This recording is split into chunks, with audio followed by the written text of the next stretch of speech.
ನಮಸ್ಕಾರ. ಇಂದಿನ ಈ ವಿಶೇಷ ಎಕ್ಸ್ಪ್ಲೇನರ್ಗೆ ಸ್ವಾಗತ.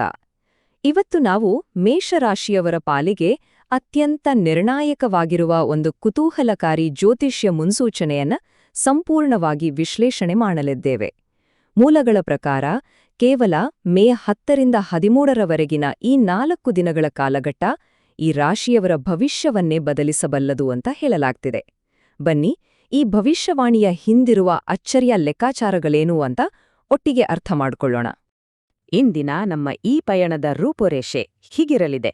ಮೊದಲಿಗೆ ಮೇಷರಾಶಿಯವರ ಆ ಮಹತ್ವದ ತಿರುವು, ನಂತರ ಮೇ 10 ಮತ್ತು 11ರ ಮುನ್ಸೂಚನೆ, ಆಮೇಲೆ 12 ಹಾಗೂ 13ರ ದಿನಗಳು, ಅದಾದ ಮೇಲೆ ವೃತ್ತಿ, ಪ್ರೀತಿ, ಕುಟುಂಬದ ಮೇಲಾಗುವ ಪರಿಣಾಮಗಳು ಮತ್ತು ಕೊನೆಯದಾಗಿ ಯಶಸ್ವಿಗಾಗಿ ಮೂಲಗಳು ಸೂಚಿಸಿರುವ ಪ್ರಾಯೋಗಿಕ ಪರಿಹಾರಗಳು. ಈ ವಿಶ್ಲೇಷಣೆಯಲ್ಲಿ ನಮಗೊಂದು ದೊಡ್ಡ ವಿಪರ್ಯಾಸ ಅಥವಾ ಪ್ಯಾರಡಾಕ್ಸ್ ಕಾಣಿಸುತ್ತೆ. ಗಮನಿಸಿ, ಮೂಲ ಮಾಹಿತಿಯ ಪ್ರಕಾರ ಮೇಷರಾಶಿಯವರಿಗೆ ಬಹುಕಾಲದಿಂದ ಕೈಕೊಟ್ಟಿದ್ದ ಅದೃಷ್ಟ ಒಮ್ಮೆಲೆ ಮರಳಿ ಬರುವ ಸಮಯವಿದು ಅಂತ ಹೇಳಲಾಗ್ತಿದೆ. ಆದ್ರೆ ಅದೇ ಸಮಯದಲ್ಲಿ ಕೇವಲ ಕೋಪದಿಂದ ಮಾಡುವ ಒಂದೇ ಒಂದು ಸಣ್ಣ ತಪ್ಪು ಆ ಕೈಗೆ ಬಂದ ತುತ್ತನ್ನ ಕಸಿದ್ಕೊಳ್ಬಹುದು ಅನ್ನೋದೇ ಇಲ್ಲಿನ ಅತಿದೊಡ್ಡ ಎಚ್ಚರಿಕೆ. ಈಗ ನಮ್ಮ ಮೊದಲನೇ ವಿಭಾಗ ಮೇಷರಾಶಿಯವರ ಮಹತ್ವದ ತಿರುವು ಮತ್ತು ಅವರ ಮೂಲ ಗುಣಗಳ ಬಗ್ಗೆ ನೋಡೋಣ. ನಮ್ಗೆಲ್ಲ ಗೊತ್ತಿರೋ ಹಾಗೆ ಕುಜ ಅಥವಾ ಮಂಗಳನ ಆಳ್ವಿಕೆಗೆ ಒಳಪಡುವ ಈ ರಾಶಿಯವರು ಅಗ್ನಿಯಷ್ಟೇ ಪ್ರಖರವಾಗಿರ್ತಾರೆ. ಅವರ ಪ್ರಾಮಾಣಿಕತೆ, ಧೈರ್ಯ ಮತ್ತು ಕಪಟವಿಲ್ಲದ ಶುದ್ಧ ಮನಸ್ಸು ಅವರ ಅತಿದೊಡ್ಡ ಶಕ್ತಿ. ಆದ್ರೆ ಪ್ರಾಬ್ಲಮ್ ಎಲ್ಲಾಗುತ್ತೆ ಅಂದ್ರೆ ಇದ್ದಕ್ಕಿದ್ದಂತೆ ಸ್ಫೋಟಗೊಳ್ಳುವ ಅವರ ವಿಪರೀತ ಕೋಪ ಮತ್ತು ಮುಲಾಜಿಲ್ದೆ ಆಡುವ ನೇರ ಮಾತುಗಳು. ಮುಂಬರುವ ಈ ಅದೃಷ್ಟವನ್ನ ಒಲಿಸ್ಕೊಳ್ಬೇಕು ಅಂದ್ರೆ ಈ ದೌರ್ಬಲ್ಯದ ಮೇಲೆ ಕಂಟ್ರೋಲ್ ಸಾಧಿಸಲೇಬೇಕು ಅಂತ ಮೂಲಗಳು ಸ್ಪಷ್ಟವಾಗಿ ಹೇಳ್ತಿವೆ. ಹಾಗಾದ್ರೆ ಮೇ 10ರಿಂದ 13ರವರೆಗಿನ ಟೈಮ್ಲೈನ್ ಹೇಗಿದೆ? ಭಾನುವಾರದಿಂದ ಶುರುವಾಗುವ ಈ 4 ದಿನಗಳು ವಿಭಿನ್ನ ಗ್ರಹಗಳ ಪ್ರಭಾವಕ್ಕೆ ಒಳಪಟ್ಟಿವೆ. ಪ್ರತಿಯೊಂದು ದಿನವೂ ತನ್ನದೇ ಆದ ಪ್ರತ್ಯೇಕ ಸವಾಲುಗಳು ಮತ್ತು ಅವಕಾಶಗಳನ್ನು ತರುವ ಒಂದು ರೋಚಕ ಪಯಣ ಅಂತಾನೇ ಹೇಳ್ಬಹುದು. ಹಾಗಿದ್ರೆ ಬನ್ನಿ, ನಮ್ಮ ಎರಡನೇ ವಿಭಾಗವಾದ ಮೇ 10 ಮತ್ತು 11ರ ಮುನ್ಸೂಚನೆಯ ಕಡೆಗೆ ಹೋಗೋಣ.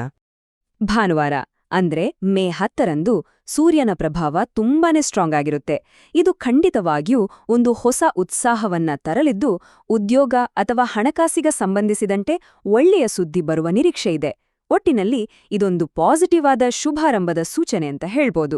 ಆದ್ರೆ ಇಲ್ಲೊಂದು ಅತ್ಯಂತ ಪ್ರಮುಖವಾದ ಎಚ್ಚರಿಕೆಯನ್ನ ನಾವು ಗಮನಿಸಲೇಬೇಕು. ಆತ್ಮವಿಶ್ವಾಸ ಹೆಚ್ಚಾಗೋದೇನೋ ನಿಜ, ಆದ್ರೆ ಯಾರದೋ ಮಾತು ಕೇಳಿ ಆತುರ ಬಿದ್ದು ದುಡುಕಿನಿಂದ ಹಣ ಹೂಡಿಕೆ ಮಾಡಬಾರ್ದು. ಅದಕ್ಕಿಂತಲೂ ಮುಖ್ಯವಾಗಿ ಅತ್ಯಂತ ಹತ್ತಿರವಿರುವ, ನಂಬಿರುವ ವ್ಯಕ್ತಿಗಳಿಂದಲೇ ಮೋಸ ಹೋಗುವ ದೊಡ್ಡ ಅಪಾಯವಿದೆ. ಆದ್ದರಿಂದ ಎಚ್ಚರಿಕೆ ಇರ್ಲಿ ಅಂತ ಸ್ಪಷ್ಟವಾಗಿ ಸೂಚಿಸಲಾಗಿದೆ. ಈಗ ಸೋಮವಾರ ಮೇ 11ರ ಮುನ್ಸೂಚನೆಗೆ ಬರೋಣ. ಇಲ್ಲಿ ಚಿತ್ರಣ ಸ್ವಲ್ಪ ಬದಲಾಗುತ್ತೆ. ಚಂದ್ರನ ಪ್ರಭಾವದಿಂದಾಗಿ ಈ ದಿನ ಮೇಷರಾಶಿಯವರು ತುಂಬಾನೇ ಸೂಕ್ಷ್ಮ ಹಾಗೂ ಭಾವನಾತ್ಮಕ ಆಗ್ತಾರೆ. ಚಿಕ್ಕ ಚಿಕ್ಕ ವಿಷಯಗಳು ಕೂಡ ಮನಸ್ಸಿಗೆ ಬಹಳ ಆಳವಾಗಿ ನಾಟಬಹುದು.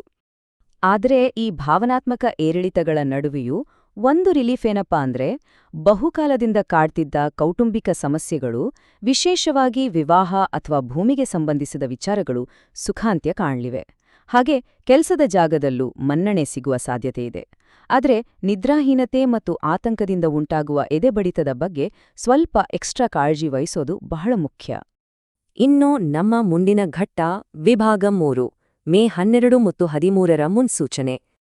ಮಂಗಳವಾರ ಮೇ 12 ಇದೆಯಲ್ಲ, ಇದನ್ನ ಈ ಇಡೀ ಟೈಮ್ಲೈನ್ನ ಅತ್ಯಂತ ಶಕ್ತಿಶಾಲಿ ದಿನ ಅಂತ ಕರೆಯಲಾಗಿದೆ. ಯಾಕಂದ್ರೆ ಈ ರಾಶಿಯ ಅಧಿಪತಿಯೇ ಆದ ಕುಜನ ಬಲವಾದ ಪ್ರಭಾವದಿಂದ ಮನಸ್ಸಲ್ಲಿ ಅಸಾಧಾರಣವಾದ ಧೈರ್ಯ ಮೂಡುತ್ತೆ. ಜೊತೆಗೆ ಜೀವನವನ್ನೇ ಬದಲಾಯಿಸಬಲ್ಲಂತಹ ದೊಡ್ಡ ನಿರ್ಧಾರಗಳನ್ನ ತೆಗೆದುಕೊಳ್ಳುವ ಒಂದು ಪ್ರಬಲವಾದ ಇಚ್ಛೆ ಹುಟ್ಕೊಳ್ಳುತ್ತೆ. ಆದ್ರೆ ಇಲ್ಲಿನ ವಾರ್ನಿಂಗ್ಗಳು ನಿಜಕ್ಕೂ ಸೀರಿಯಸ್ ಆಗಿವೆ. ಸರ್ಕಾರಿ, ತಾಂತ್ರಿಕ ಹಾಗೂ ಪೊಲೀಸ್ ವಲಯದ ಉದ್ಯೋಗಿಗಳಿಗೆ ಇದು ಲಾಭದಾಯಕ, ಹೌದು. ಆದ್ರೆ ವಿಪರೀತ ಕೋಪದಿಂದಾಗಿ ಸ್ವಂತ ಸಂಗಾತಿ ಅಥವಾ ಸಹೋದರರ ಜೊತೆ ದೊಡ್ಡ ಜಗಳವಾಗುವ ಅಪಾಯವಿದೆ. ಎಲ್ಲಕ್ಕಿಂತ ಮುಖ್ಯವಾಗಿ ಏಳಿಗೆ ನೋಡಿ ಅಸೂಯೆ ಪಡುವ ಗುಪ್ತ ಶತ್ರುಗಳು ಈ ಟೈಮ್ನಲ್ಲಿ ಬಹಳ ಆಕ್ಟಿವ್ ಆಗಿರ್ತಾರೆ. ಹೀಗಾಗಿ ಪ್ಲಾನ್ಗಳನ್ನ ಅಪ್ಪಿತಪ್ಪಿಯೂ ಬೇರೆಯವರ ಮುಂದೆ ಬಾಯ್ಬಿಡಬಾರದು, ಸಂಪೂರ್ಣವಾಗಿ ರಹಸ್ಯವಾಗಿಡಬೇಕು ಅಂತ ಕಟ್ಟುನಿಟ್ಟಾಗಿ ಹೇಳಲಾಗಿದೆ. ಬಿರುಗಾಳಿಯ ನಂತರದ ಶಾಂತಿ ಅಂತಾರಲ್ಲ, ಹಾಗೆ ಮೇ 13 ಬುಧವಾರದ ಮುನ್ಸೂಚನೆ ಇದೆ. ಬುಧಗ್ರಹದ ಆಗಮನದೊಂದಿಗೆ ಹಿಂದಿನ ದಿನಗಳ ಆ ಎಲ್ಲಾ ಗೊಂದಲಗಳು ಕ್ಲಿಯರ್ ಆಗಿ ಆಲೋಚನೆಗಳಲ್ಲಿ ಒಂದು ಸ್ಪಷ್ಟತೆ ಸಿಗುತ್ತೆ. ಫೈನಲಿ ಎಲ್ಲವೂ ಒಂದು ಹಳಿಗೆ ಬಂದು ರಿಲ್ಯಾಕ್ಸ್ ಆಗುವ ದಿನವಿದು. ಸಂವಹನ, ಆನ್ಲೈನ್ ಟ್ರೇಡಿಂಗ್ ಮತ್ತು ಮಾಧ್ಯಮ ರಂಗದಲ್ಲಿ ಇರೋರಿಗೆ ಈ ದಿನ ಉತ್ತಮ ಲಾಭ ತಂದುಕೊಡುತ್ತೆ. ಕಳೆದುಕೊಂಡಿದ್ದ ಗೌರವ ವಾಪಸ್ ಸಿಗುತ್ತೆ, ಹಾಗೆ ಕುಟುಂಬದಲ್ಲಿ ಮತ್ತೆ ನಗು ಅರಳುತ್ತೆ. ಆದರೆ ಕೈಗೆ ಬಂದ ಹಣವನ್ನ ಖುಷಿಯಲ್ಲಿ ತಕ್ಷಣವೇ ಖರ್ಚು ಮಾಡದೆ ಭವಿಷ್ಯಕ್ಕಾಗಿ ಸೇವ್ ಮಾಡೋದು ನಿಜವಾದ ಜಾಣತನ ಅಂತ ಇಲ್ಲಿ ಒತ್ತಿ ಹೇಳಲಾಗಿದೆ. ಮುಂದಿನ ವಿಭಾಗ 4. ವೃತ್ತಿ, ಪ್ರೀತಿ ಮತ್ತು ಕುಟುಂಬದ ಮೇಲೆ ಈ ಗ್ರಹಗಳ ಒಟ್ಟಾರೆ ಪ್ರಭಾವ. ಈ ಸಂಕೀರ್ಣವಾದ ಜ್ಯೋತಿಷ್ಯದ ಲೆಕ್ಕಾಚಾರಗಳನ್ನ ಸಿಂಪಲ್ ಆಗಿ ನೋಡೋದಾದ್ರೆ ಇಲ್ಲಿ ಪ್ರತಿಯೊಂದು ಗ್ರಹಕ್ಕೂ ತನ್ನದೇ ಆದ ಪಾತ್ರ ಇದೆ. ಸೂರ್ಯ ಆತ್ಮವಿಶ್ವಾಸವನ್ನ ಹೆಚ್ಚಿಸಿದ್ರೆ, ಶನಿ ಪ್ರತಿಯೊಂದರಲ್ಲೂ ವಿಳಂಬ ಮಾಡಿ ನಮಗೆ ಕಠಿಣವಾದ ತಾಳ್ಮೆಯ ಪಾಠ ಕಲಿಸ್ತಾನೆ. ಇನ್ನು ಕುಜನಿಂದ ಮಿತಿಮೀರಿದ ಶಕ್ತಿ ಹಾಗೂ ಕೋಪ ಬಂದ್ರೆ, ರಾಹುವಿನ ಪ್ರಭಾವದಿಂದ ಲೈಫ್ನಲ್ಲಿ ಊಹಿಸಲಾಗದ ಹೊಸ ಹೊಸ ವ್ಯಕ್ತಿಗಳ ಎಂಟ್ರಿ ಆಗ್ತದೆ ಅಂತ ಮೂಲಗಳು ವಿವರಿಸ್ತಿವೆ. ಇದೆಲ್ಲದರ ಆಧಾರದ ಮೇಲೆ ಕೆಲವು ಪ್ರಬಲವಾದ ಸಲಹೆಗಳನ್ನ ನೀಡಲಾಗಿದೆ. ಪ್ರೀತಿ ಮತ್ತು ಕೌಟುಂಬಿಕ ಜೀವನದಲ್ಲಿ ಬರುವ ತಾತ್ಕಾಲಿಕ ತಪ್ಪುಗ್ರಹಿಕೆಗಳನ್ನ ಸರಿಪಡಿಸಲು ಇರೋ ಒಂದೇ ಒಂದು ಅಸ್ತ್ರ ಅಂದ್ರೆ ಅದು ತಾಳ್ಮೆ. ಹಾಗೆ ಹಣದ ವಿಚಾರದಲ್ಲಿ ಸಂಗಾತಿಯ ಜೊತೆ ವಾದವಿವಾದಗಳನ್ನ ಆದಷ್ಟು ಅವಾಯ್ಡ್ ಮಾಡಬೇಕು. ಜೊತೆಗೆ ಹೊಸ ರಿಲೇಶನ್ಶಿಪ್ಸ್ಗಳನ್ನ ತಕ್ಷಣವೇ ಬ್ಲೈಂಡ್ ಆಗಿ ನಂಬಬಾರದು ಅನ್ನೋದು ಇಲ್ಲಿನ ಪ್ರಮುಖ ಸಂದೇಶ.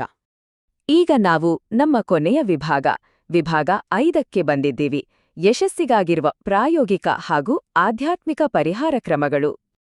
ಈ ತೀವ್ರವಾದ 4 ದಿನಗಳನ್ನ ಸೇಫ್ ಆಗಿ ದಾಟಲು ಒಂದು ನಿರ್ದಿಷ್ಟವಾದ ಚೆಕ್ ಲಿಸ್ಟ್ ನೀಡಲಾಗಿದೆ. ನಕಾರಾತ್ಮಕ ಪ್ರಭಾವಗಳನ್ನ ಕಡಿಮೆ ಮಾಡಲು ಪ್ರತಿದಿನ ಬೆಳಿಗ್ಗೆ ಸೂರ್ಯನಿಗೆ ಜಲ ಅರ್ಪಿಸುವುದು, ಮಂಗಳವಾರ ಕೆಂಪು ಹೂವಿನಿಂದ ಹನುಮಂತನ ದರ್ಶನ ಮಾಡೋದು, ಶನಿವಾರ ಎಳ್ಳೆಣ್ಣೆ ದೀಪ ಹಚ್ಚುವುದು ಮತ್ತು ಇಂಪಾರ್ಟೆಂಟ್ ಕೆಲಸಕ್ಕೆ ಹೋಗುವಾಗ ಜೊತೆಯಲ್ಲಿ ಒಂದು ಕೆಂಪು ಬಣ್ಣದ ಕರವಸ್ತ್ರ ಇಟ್ಕೊಳ್ಳುವಂತೆ ಸೂಚಿಸಲಾಗಿದೆ. ಇಲ್ಲಿ 21 ಅನ್ನೋ ಸಂಖ್ಯೆ ಬಹಳ ಇಂಪಾರ್ಟೆಂಟ್.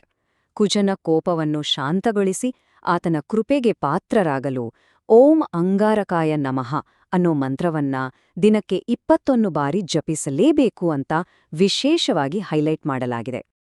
ಇದೆಲ್ಲವನ್ನ ನೋಡಿದಾಗ ಕೊನೆಯಲ್ಲಿ ನಮ್ಮ ಮನಸ್ಸಲ್ಲಿ ಮೂಡುವ ಒಂದು ರೋಚಕ ಪ್ರಶ್ನೆ ಅಂದ್ರೆ, ಇಷ್ಟೆಲ್ಲ ಬಲವಾದ ಗ್ರಹಗತಿಗಳು ಹಾಗೂ ಸವಾಲುಗಳ ನಡುವೆಯೂ ಕೇವಲ ತಾಳ್ಮೆ ಮತ್ತು ನಂಬಿಕೆಯ ಬಲದಿಂದ ಆ ಮರಳಿ ಬರುತ್ತಿರುವ ಅದೃಷ್ಟದ ಬಾಗಿಲನ್ನ ತೆಗೆಯಲು ಸಾಧ್ಯವೇ?